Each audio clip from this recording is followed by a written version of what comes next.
SOI e coordenação pedagógica abordando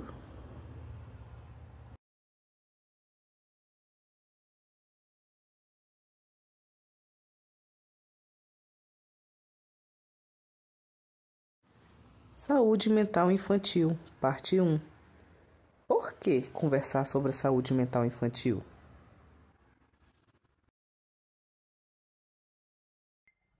Olá, me chamo Eduarda de Moraes, sou psicóloga clínica formada pela Universidade de Brasília, UNB, sou psicanalista em formação e eu fui convidada pela equipe da escola para conversar um pouquinho com vocês sobre o assunto da saúde mental infantil. Trabalhei alguns anos num ambulatório que se dedica especificamente à clínica com crianças e adolescentes. E esse é o meu maior foco de estudos, então eu vou tentar trazer algo dessa bagagem, dessa experiência que possa contribuir para o dia a dia de vocês, para as questões mais práticas, que possa ajudar de alguma forma as crianças que vocês acompanham, seja como pais, seja como tios, avós, né, ou então como professores, tá bom? Então a gente resolveu dividir, né, essa conversa em 3 momentos. Né? Esse primeiro momento seria sobre a importância de falar sobre a saúde mental infantil. Por que é importante? Por que eu deveria, né, gastar um pouquinho aí do meu tempo tão precioso para pensar sobre esse assunto, para escutar uma fala sobre isso? Segundo, como perceber se a criança que eu acompanho, ela está precisando de alguma ajuda um pouquinho mais específica, um pouquinho mais especial, ou se ela está só passando pelas intempéries, pelas coisas da vida mesmo. E terceiro, como ajudar, né? Percebi que realmente essa criança que eu acompanho está precisando de ajuda, como eu vou fazer algo sobre isso, né? Então tá, vamos lá. Sendo bastante direta, né? Você vai me perguntar assim, dentre todos os conteúdos que eu posso estar assistindo, dentre todas as questões que eu posso estar pensando que são importantes para o dia a dia, as coisas que eu preciso resolver, né? Louça que eu preciso lavar, por que que eu vou te escutar? E aí eu vou responder assim. Tem muitos estudos, tanto na área da medicina quanto da neurociência, da psicologia e da psicanálise, que indicam que os primeiros anos da vida de alguém, né, de uma pessoa, são bastante decisivos para o que vem depois. Né? Por quê? Porque a gente nasce sem saber várias coisas. Né? E a gente começa a aprender essas coisas nesses primeiros anos de vida. Então, os primeiros passos ali para maturidade emocional, para maturidade prática, né, para maturidade intelectual, eles acontecem nesses primeiros anos e ficam marcas dessas primeiras experiências que vão dizer algo do tom das próximas experiências num assunto. Né? Então, por exemplo, tentei aprender a ler, mas tive uma experiência super horrível assim nos meus primeiros anos de vida. E aí, desde então, não gosto tanto da leitura. Isso é muito comum de escutar, né, no consultório. Ou então, nos meus primeiros anos de vida, tentaram me alimentar com vegetais, só que foi de um jeito assim que eu realmente não gostei na época. Para mim não tinha graça nenhuma, né? E desde então, até a minha vida adulta, eu tenho muita dificuldade de comer vegetais. Essas falas são bastante recorrentes, né? E acho que elas atestam, de uma forma assim mais simples, para essa importância dos primeiros anos de vida. E agora mais especificamente sobre a saúde mental. É muito comum receber no consultório adolescentes que chegam com questões de saúde mental muito graves, com adoecimentos psíquicos bem sérios, e que já estavam dando sinais de que precisavam de ajuda desde muito novinhos. Só que como esse é um assunto que é pouco falado, pouco conversado, né, a saúde mental das crianças bem pequenas, muitos pais não têm nem recurso para perceber que aquela criança estava precisando de ajuda. Inclusive porque não receberam essa atenção quando eram pequenos. A gente tem uma diferença de gerações aí bastante significativa. Então, se eu nunca recebi esse tipo de atenção, se eu nunca ouvi falar, né, desse tipo de questão, por que que eu me atentaria, né, e como que eu poderia ter ajudado aquele adolescente que já está super mal a não chegar nesse ponto?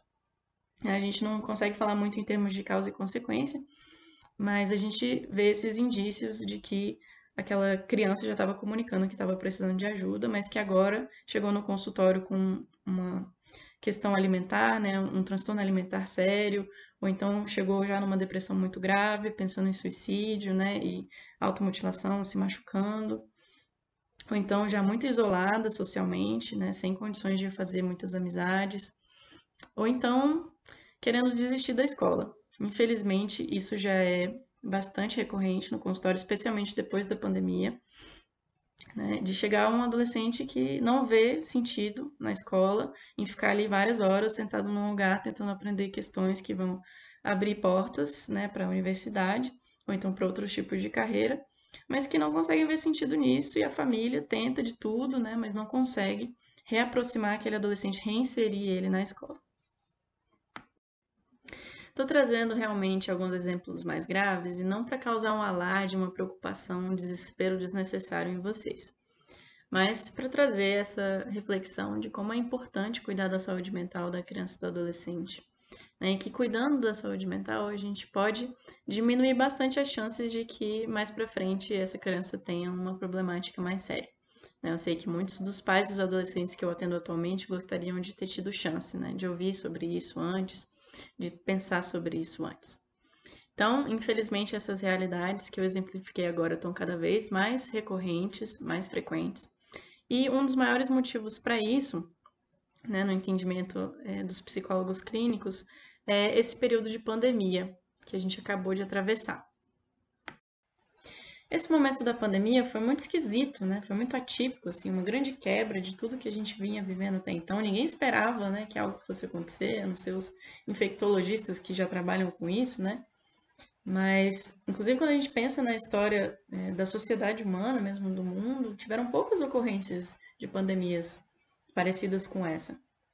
Então, ninguém estava preparado, né? Pegou todo mundo aí de surpresa e teve consequências muito sérias, né? Tiveram famílias que viveram perdas e crianças que pela primeira vez se encontraram ali com o assunto da morte, né? Gente que não pôde parar de trabalhar, continuou na rua e correndo um risco muito grande, ou pessoas que começaram a trabalhar online, ficaram bastante isoladas, sem contato com a rede de apoio, né? Sem ter como cuidar dessas crianças que estavam ali sem escola, né? Que estavam sem conviver com outras crianças da própria idade, né? Então, questões assim bastante graves que inclusive levaram a um uso meio exagerado, meio exacerbado de tecnologia, né? Por falta de recurso mesmo, a família não tinha o que fazer, estava todo mundo trabalhando ali, tentando manter a casa funcionando, né? E acabaram tendo que recorrer bastante às telas.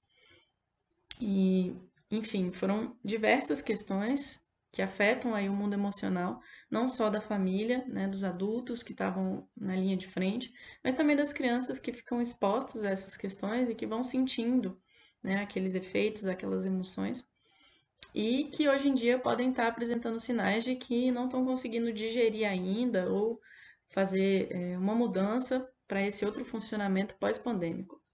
Então, estão tendo dificuldade de conviver com outras pessoas, estão tendo dificuldade de se interessar por qualquer coisa que não tenha a ver com tela, ou então estão tendo sentimentos de tristeza e de raiva muito recorrentes, né? Saudade das pessoas que se perderam.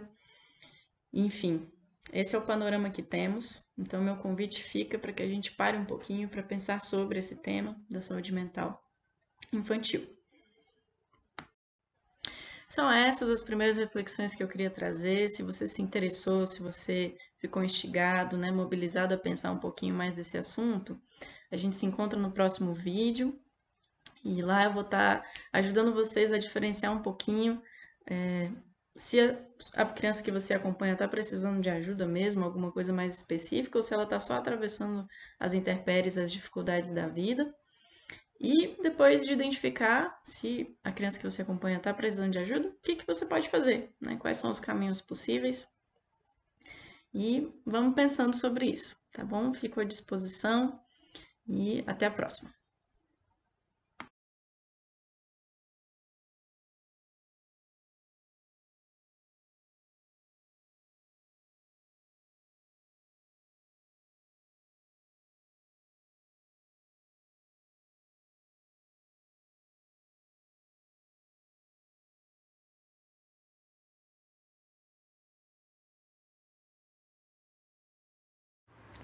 Gostaram?